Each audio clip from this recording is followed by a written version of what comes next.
வணக்கங்க. இப்போ நாம இருக்கிற இந்த மைதானம் இருக்க, இது மதுரையில தோப்பூர் பக்கத்துல இருக்கிற எய்ம்ஸ் கட்டுமான பணிகள் நடந்து கொண்டிருக்கிற மைதானம். 220 ஏக்கர். இங்கதான் 2,20,000 சதுர அடியில எய்ம்ஸ் மருத்துவமனை வரப்போகுது. இதத்தான் தாமதமா பண்றாங்க. எய்ம்ஸ் தர்றேன்னு ஏமாத்திட்டாங்க. அங்கே ஒண்ணுமே இல்ல, எந்த வேலையும் நடக்கலன்னு பல பேர் விமர்சனம் பண்ணாங்களே, அதையெல்லாம் பொய் என்று நிரூபிக்கிற வகையில ஐயா நரேந்திர மோடி அவருடைய அரசாங்கம் இங்க பாருங்க அற்புதமாக பணி செய்து கொண்டிருக்கிறாங்க.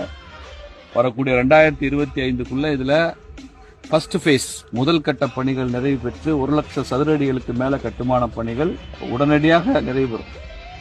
அதுல பாத்தீங்கன்னா நர்சிங் கல்லூரி, மெடிக்கல் கல்லூரி, administrative block, inpatient, outpatient இப்படி எல்லாம் இங்க பிளான் பண்ணிட்டு இருக்கிறாங்க. அங்க உள்ள போய் பாத்தீங்கன்னா அற்புதமா இருக்கு. நிறைய லேபர் வேலை செய்யறாங்க. இங்கேயும் பாருங்க நிறைய லேபர் குவார்டர்ஸ் கட்டியிருக்காங்க. தொழிலாளர்கள் இங்க தங்கி இருக்கிறாங்க. இவங்கெல்லாம் ஷிப்ட்ல வேலை செய்யறவங்க இங்க இருக்கிறாங்க. இங்க ராட்சச எந்திரங்கள் வேலை செய்ய மெட்டீரியல்ஸ் வந்துட்டு இருக்கு.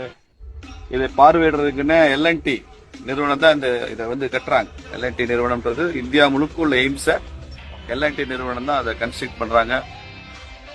இந்திய ராணுவத்துல சூப்பரிண்ட்